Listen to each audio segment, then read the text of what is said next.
I finally have some finished projects.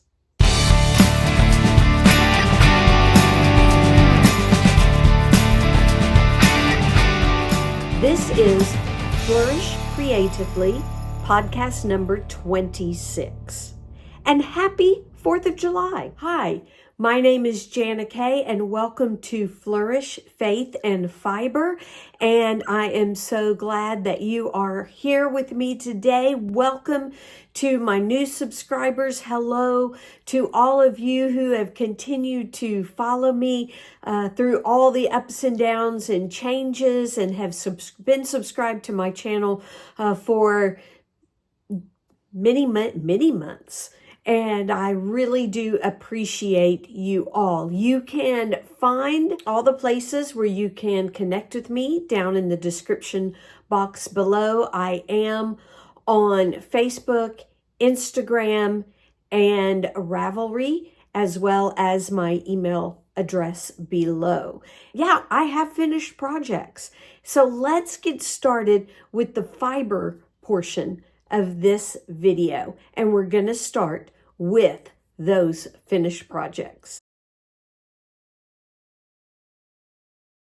All right, so my first finished project, I mentioned it in the Bougie Crochet Wearables series that I've done. It was in the third episode of that series, which I will link. And it is the Knockout Crop Top by Jennifer at Cinnamon Stitches.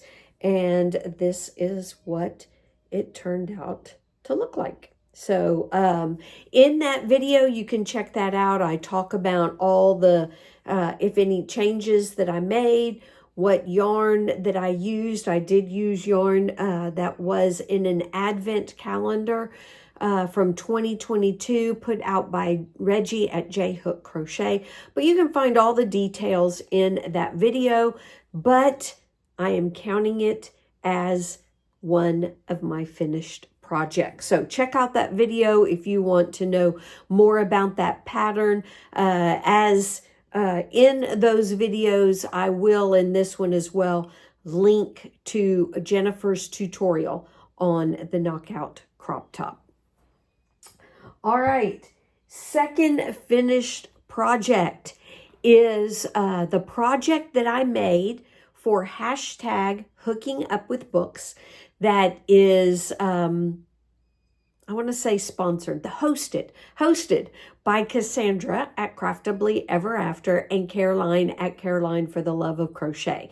We read the book called The Marsh King's Daughter, and I talked about the book in last week's podcast, episode 25, and so I talked all about the book. Hope you got the book. If you like suspense, thriller kind of books, it's very, very good book. And I'm going to show you, I got it on Kindle. That's how I read it. So this is in black and white, but that is what the cover of the book looks like. And it is by Cardigan. It's a great book. And last week I gave a hint of the project that I made, and I have finished it. And here she is. Isn't she adorable?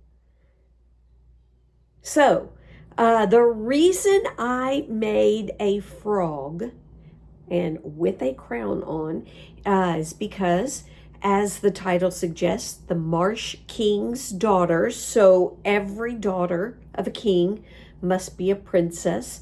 And so she has her her little tiara. I did purposely, you can see on the back, make it into a tiara, not a crown. She has a tiara.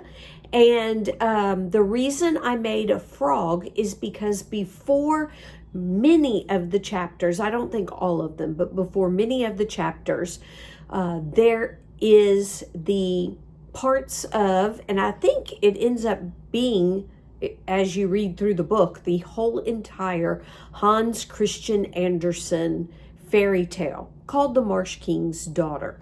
So it's quoted in pieces at the beginning of many of the chapters, and it has to do with a frog. The story, Hans Christian Andersen's story, is that this young girl, princess, was pulled down into the marsh by a terrible king, and later a baby emerges out of the marsh, and the baby is adopted or taken in by the king, a different king, the king of the land where the marsh is, by his wife, by the queen, and raises her. And during the day, she is a beautiful young lady, grows into this beautiful, beautiful young woman, but she's really ugly on the inside.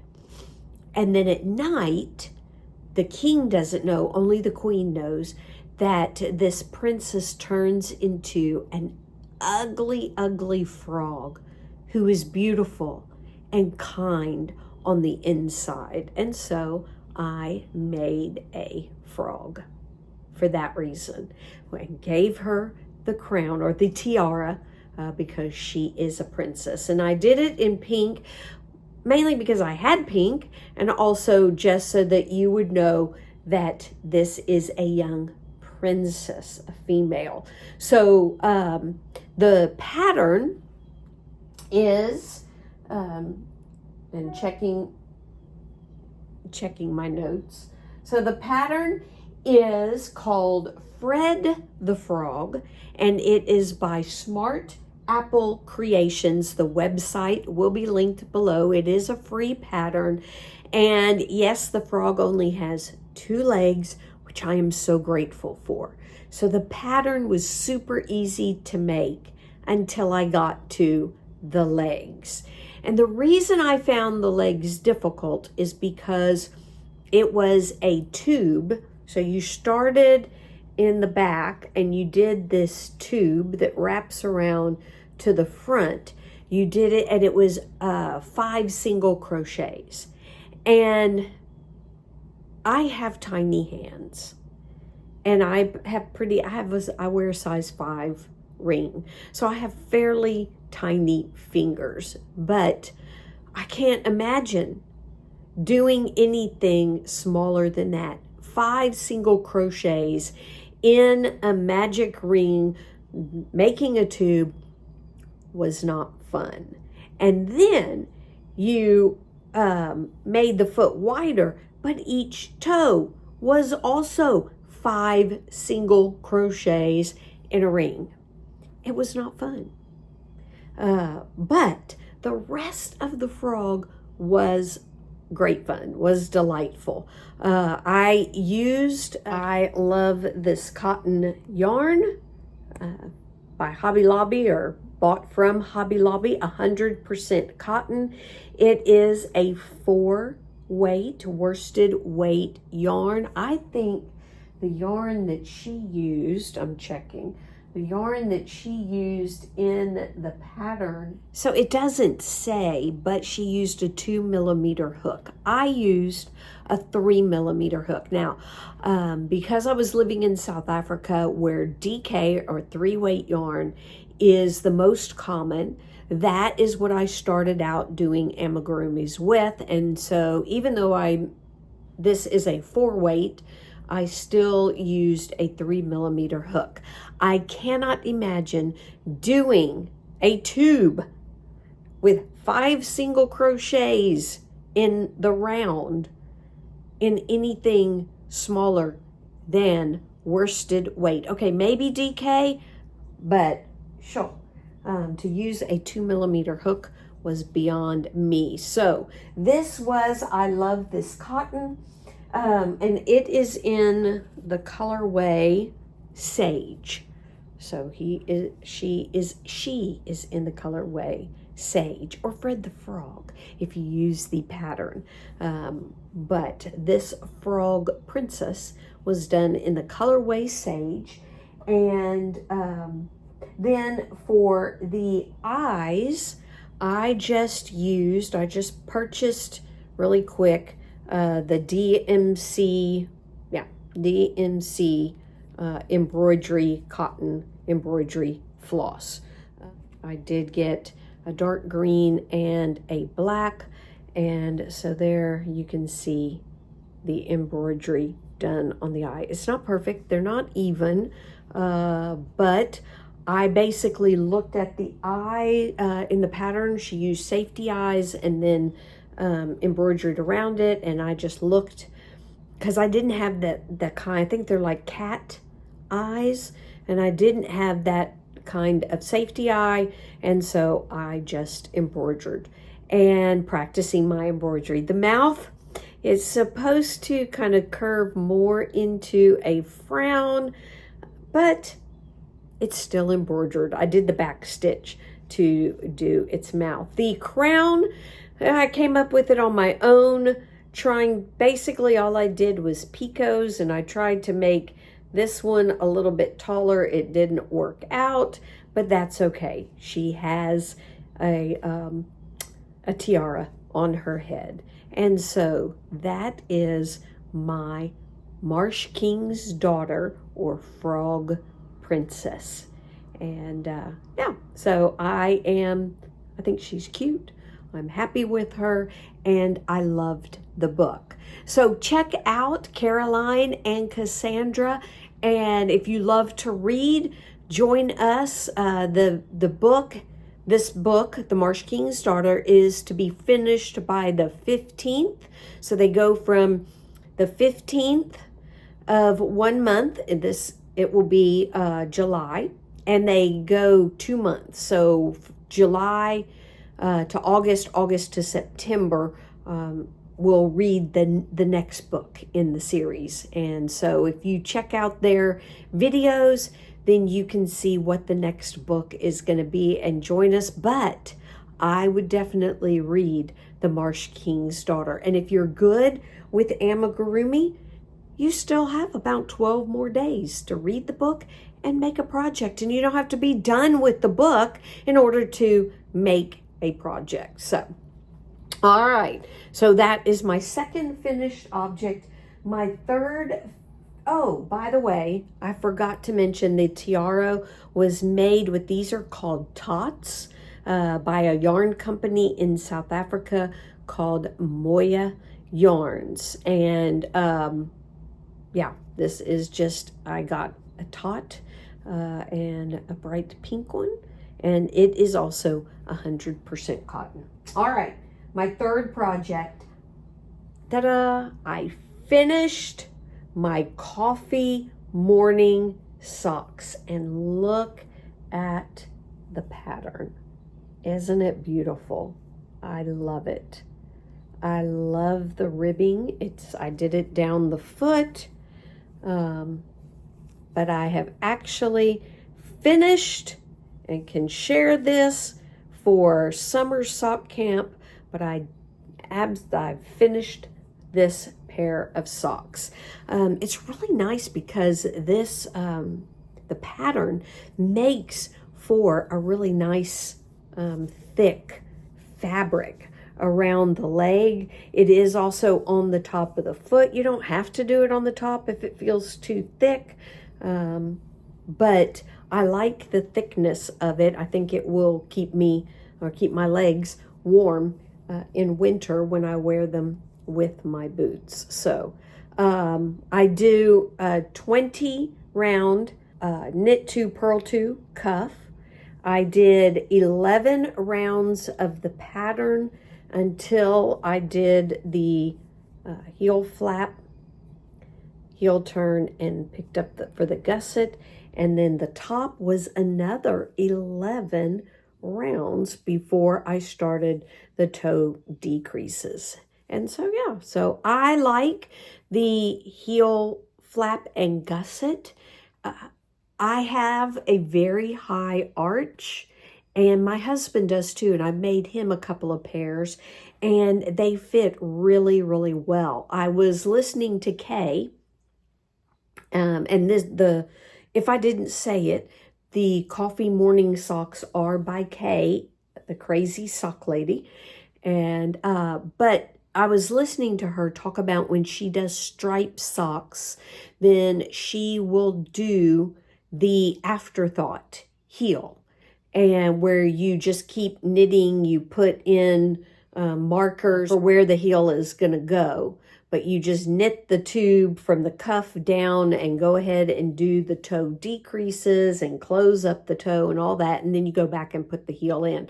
And she was saying that she has to do several rounds of just knit stitches before she actually decreases, because the heel is pretty much done, like the toe decreases, and you can see that I'm still working on getting the Kitchener stitch right. This one has a little bloop that I thought I tightened as I pulled the yarn through to the back side, but that one looks pretty good. But anyway, you make the afterthought heel like you would a toe decrease, but she was saying she has to do several rounds to compensate for her higher arch. They fit better than just going straight into the decreases for the heel.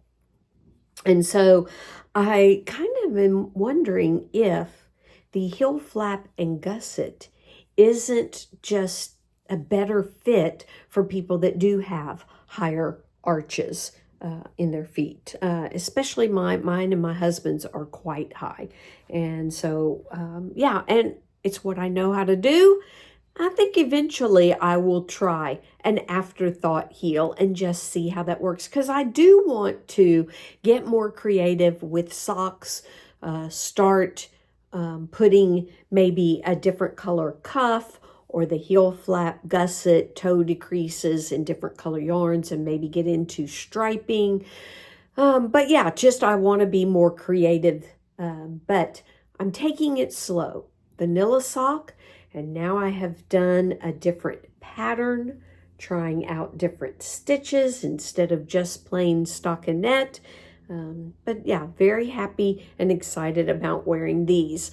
The yarn was from my Yarnable subscription, Hypnotic Yarns, and this colorway is Raspberry Cream. And as you can see, it is 85% superwash merino, 15% nylon. So those are my 3 finished projects. And now we're going to move on to the works I have in progress.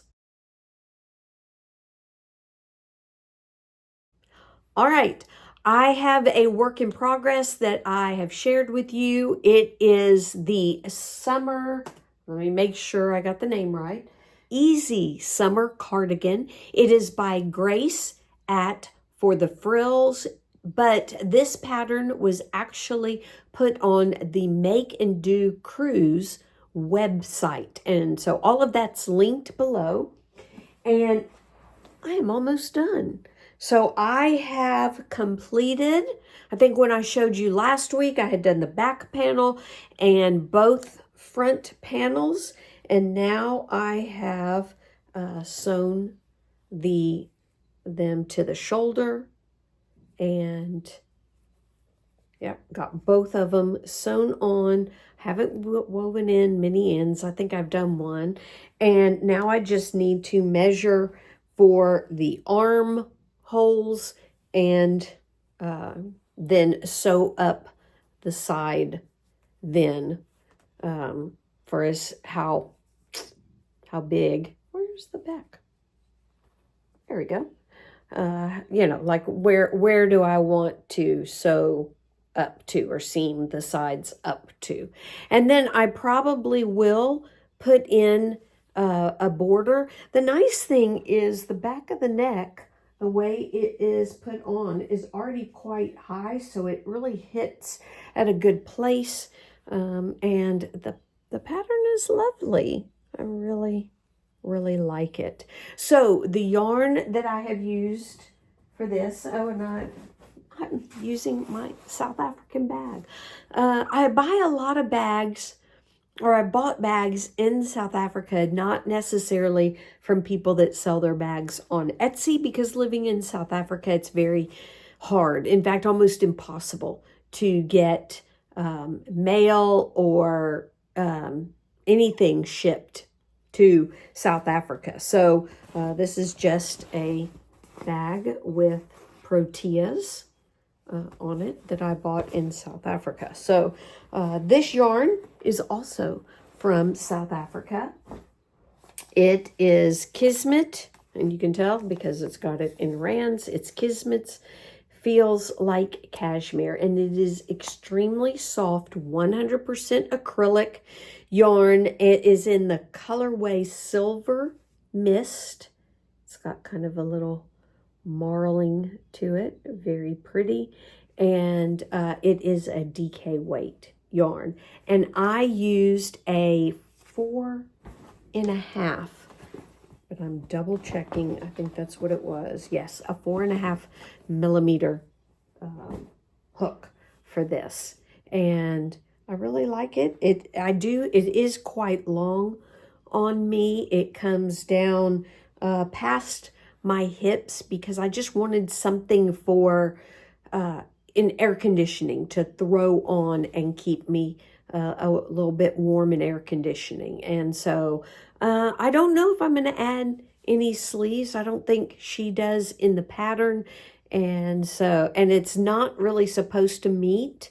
I don't know if you can tell in the back that the two panels do not come to the middle. It's not supposed to meet in the middle. It's not supposed to be one that you just button up. It is supposed to be throw on, easy, and go. And that's why it is the Easy Summer Cardigan. So very happy with that. This should be a finished project by next week. All right, moving on. Another bag that I got in South Africa by a company called Zuva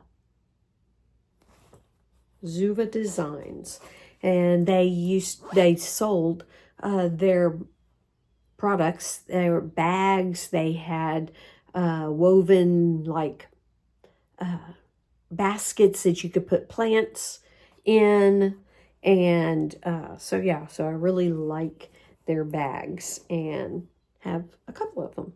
So I have volunteered. I signed up. I applied to make a design by Reggie at J Hook Crochet. So she put a call out to podcasters to apply to make one of her patterns, any of her patterns that she has on Etsy, to make it and talk about it in their podcast. So I applied to do that, and I am making the Zurzura shawl. Now, I did talk about it in last week's podcast, but just real quickly, Zurzura is a mythical oasis city somewhere in North Africa.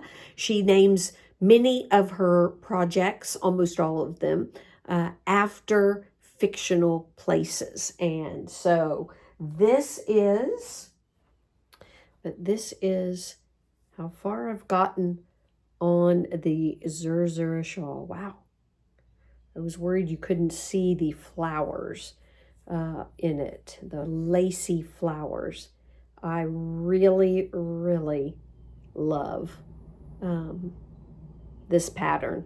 I have had this pattern actually, and I told her, I said, look, I've already bought your pattern, but I want to make it, and this will give me incentive to make it, because her offer was if you talk about her pattern, you would get it for free. And I was like, I just want to make it, and I need, because I keep finding other things to make, I really want the incentive to make it, and so I did. So it is her summer collab, and so I have to be done by the 31st.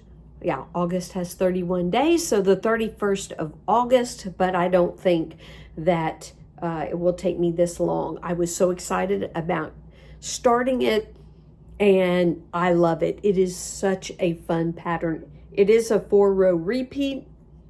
There is a little bit of thinking and just watching and paying attention to, but I have been able to, in a sense, memorize the pattern. But as I said, I just, check what row I'm on and do still think about it. I don't have to check back to the pattern. She gives you a chart, and I have done a make along with her. I was part of her membership, and she would send out a piece of the design every week or 2 weeks, and then you would get the next clue, I guess you would call it.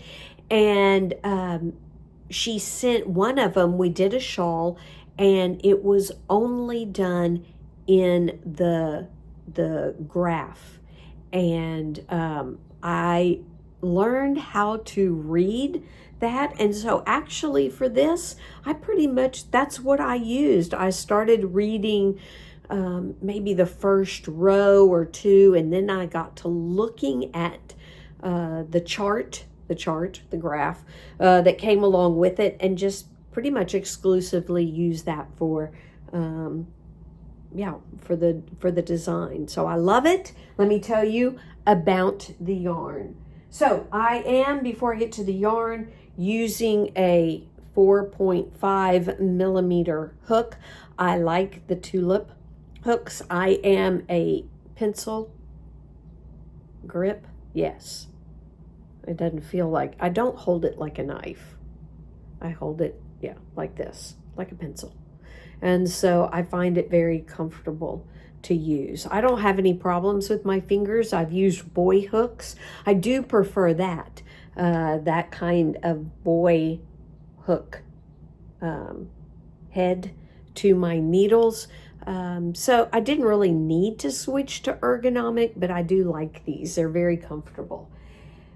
So the yarn I am using is, again, Yarn B. I was so excited about getting started. Most of my yarn is still in a crate on a ship headed this way, and so I went to Hobby Lobby, which is close to me, and I got this Yarn B Soft and Sleek DK, and they call it a 3-weight yarn. Where is it listed? Really tiny, right there. But actually, according to the measurements and the chart that I found online, again, Reggie at J Hook Crochet did Yarniversity, and talked about different things about yarn in each video. And one time we just talked about like yarn weights and what to do with the different types of yarn weights. And so she recommended a chart. I downloaded it, and according to that, this is actually a 2 or sport weight. It falls into that category, which is what I was hoping for, was a lighter weight yarn. I am using a 4.5. It calls for a 4 millimeter hook, but I'm using a 4.5 to give it that drapiness. Is drapiness a word? Maybe. Now it is. So this is what I'm using. This is in the colorway Pretty in Peacock. And so I bought 2 balls of this, and I think it will be enough. I'm pretty sure that I won't be playing Yarn Chicken and we'll have enough left over. So that is the other project I have going on. So let's move on to plans. All right, I have a few plans, things I want to join in making, and the first one is Cassandra at Craftably Ever After. I talked about this in the last week's video. She sent out a book to the US and to Europe because she got so many volunteers to receive the book and send it on to the next person. So the book will travel from one person to the next to the next. And every time it gets to someone, they are to pick a pattern from the book. It's an amigurumi pattern. And then when they make it, anyone else can join in, and you can join in by following Cassandra. She will update us on the projects that are next, both in the US and in Europe. And she is collecting pictures from everyone who is joining in. Once the book has made it all around the US and all around everywhere else, she will get the books back. And then she's creating these craft journaling pages with everyone's picture of what they made. And so I plan on joining that. It's already been made in the US, but not overseas, and that is macarons. And I love macarons. So I went to Walmart and bought yarn, peaches and cream cotton, so that I can make a blueberry macaron, and I can make a minty macaron, and both will have white filling. So the mint color is actually called mint. There you go. I hadn't seen it before. It is a 4-weight, 100% cotton yarn, and it's like kitchen cotton. I don't think I'd make something to wear, like a top out of it. The blue is called Royal. So it's Royal. And then the white is white. The other thing that I plan on doing is making some washcloths. I love knitted washcloths, but I've also made little face washcloths in Tunisian crochet. And so I bought this yarn. I've actually shown this. It's a project I talked about in my last week's video, just haven't gotten to it yet, but do still have plans to make some washcloths, maybe even some more face cloths. So I would like to leave a few here at the house we're staying. It is there's a mission organization that does a lot in this community. They have a community center. They do some youth programs. They do ESL. They have some mission homes that they have open for people that may be living overseas, coming in for just a few weeks or months, and they have allowed us to stay in their home. And so I want to leave them some washcloths for the next people that will be staying in this house, just as a way to say thank you and enjoy making some washcloths. I might take a few to my new home with me.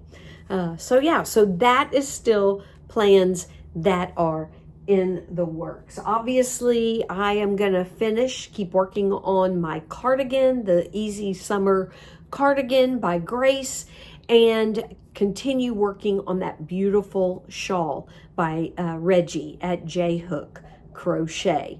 And I am going to continue not just making the macarons, but making some other projects as the book travels around. And as I said last week, maybe even getting together with another podcaster and collaborating on that make-along, on Cassandra's. It is called #Amigurumi World Tour 2024. And that will be in the description box below. The other thing that I have planned to do is to cast on another sock. I'm going to keep using up my Yarnable yarn, subscription yarns. So this is the next colorway of choice with all those little speckles.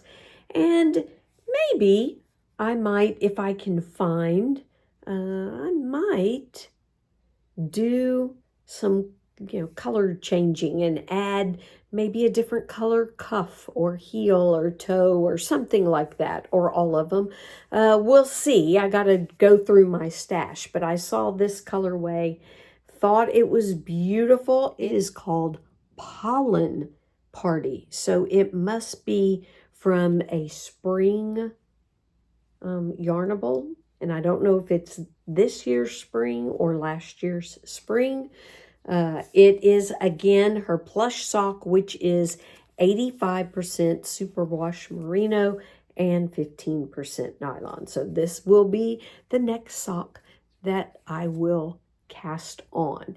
And of course, if you have checked out my my bougie crochet wearable series, I will be this week collecting all of the votes. So if you haven't voted, check out the video, put in your vote. I put up 3 different tops I want to make. Cast your vote for your favorite, and then I will be making plans this week. I don't know that I'll get started because I may have to order some yarn for it, because the whole idea is to use bougie, nice, hand-dyed, the fancy yarns. And so I may have to put in an order for yarn, but I will be making that plan for that sweater. And always on my plate is to cast on my first knitted sweater that I have signed up, or I have paid for the tutorials by Shandy at Expression Fiber Arts. I do plan on doing that. I want to have that sweater to wear when November, December, January rolls around. And as long as it takes me to make a pair of socks, to knit a sweater might take me longer. Although instead of fingering weight yarn, I will be using, I think it's bulky weight. I think it's a 5-weight yarn. So anyway, keep an eye out for that. You can always write me, encourage me to get that sweater cast onto the needles. Anyway, those are the upcoming plans that I have for the rest of this month and into the future. So if you have stayed through all of this wonderful fiber art creativity, I appreciate it. Thank you so much. Would love to know what you have been working on. What projects do you have on the go? I'm always interested. If you've joined a make along or a collab, would love to hear about it. One of my goals this year was to join quite a few and just interact more as I'm coming back to the US and getting settled and finding my feet, wanting to just connect more with other podcasters and make along the different make-alongs that there are out there. So let me know what you are doing in the comments below. And we're going to move on.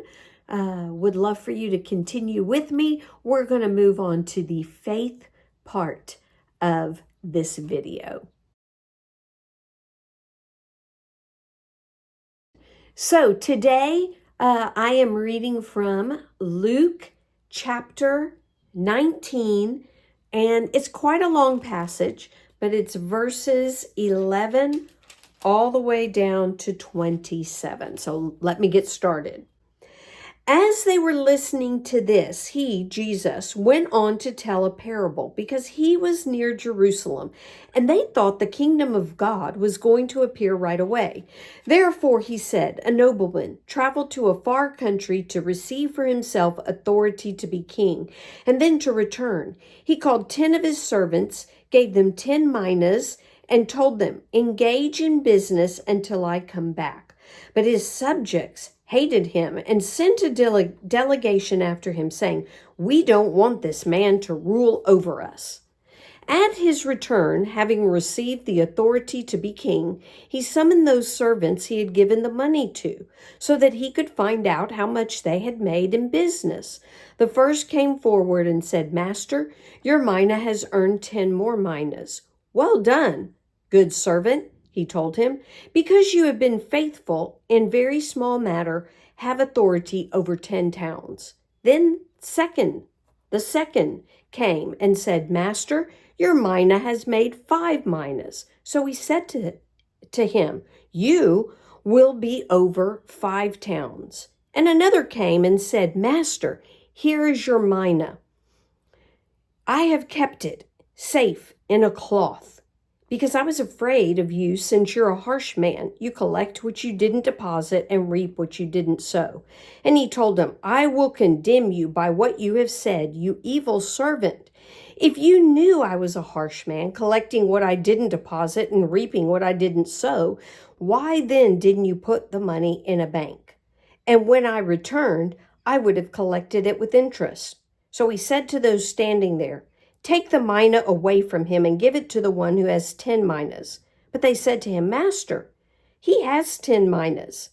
"I tell you that to everyone who has, more will be given. And from the one who does not have, even what he does have will be taken away.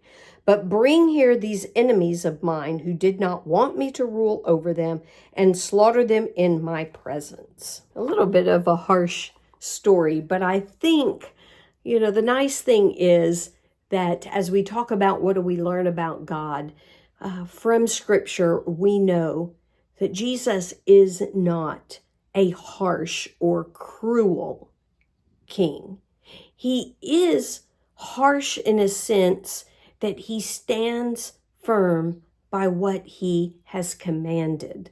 He expects, and I think that was one of the first things that I learned about God, is that he has high expectations for us. When he gives us work, he expects us to be obedient to his commands, such as at the end of Matthew, go and make disciples of all nations. And so he gives us work to do. Those commands are found in Scripture, to go and make disciples, and to share the gospel, to be kind, to be humble, to treat others, and put their interest above your own. We have a lot of commands, and as followers, he has those high expectations that we will be obedient. Jesus has authority. He has a kingdom. And like the ruler in the story, he has gone to heaven. He's at the right hand of God. He has a kingdom, but it's not quite time for him to return. He will return to judge at the right time, at God's appointed time. And he has the victory. He will defeat those who hate him. So, what do I learn about people? Well, we are given, as I said, responsibilities in the kingdom and expected to be obedient. There are people that hate God, that hate Jesus, that don't follow him. But what really I think stood out for me was when that third servant said, "I have kept it," the mina, "safe in a cloth." He didn't use the mina. He didn't put it in a bank. It didn't sit around in his home. He covered it with a cloth. First of all, it reminds me of a lot of what we hear today in today's society. Your belief is your belief. My belief is my belief. We just will accept and move on, and don't try to make me believe what you believe. What's yours is yours. What's mine is mine. And let's just get along. But the opposite is true from what Jesus commanded in Matthew chapter 5, verses 15 and 16. He says this, and this is part of the Sermon on the Mount. In the same way, let your light shine before others. And then, of course, as I mentioned earlier, the Great Commission, go, therefore, and make disciples. We are not supposed to cover Jesus. We are not to hide our belief, our obedience, our discipleship, that we are Christ followers. And so what does that mean for me as I look to obey? Is, yes, when I read God's word, I want to be obedient to it. I want to grow. I want to accept correction if needed and change and become more and more like Christ and obedient to him and follow him. And to grow deeper, really, in my relationship, my love for him and my knowledge of him. But I also know that I need to stand firm in Jesus. In this world that says, you know, your belief is your belief, don't impose your beliefs on me.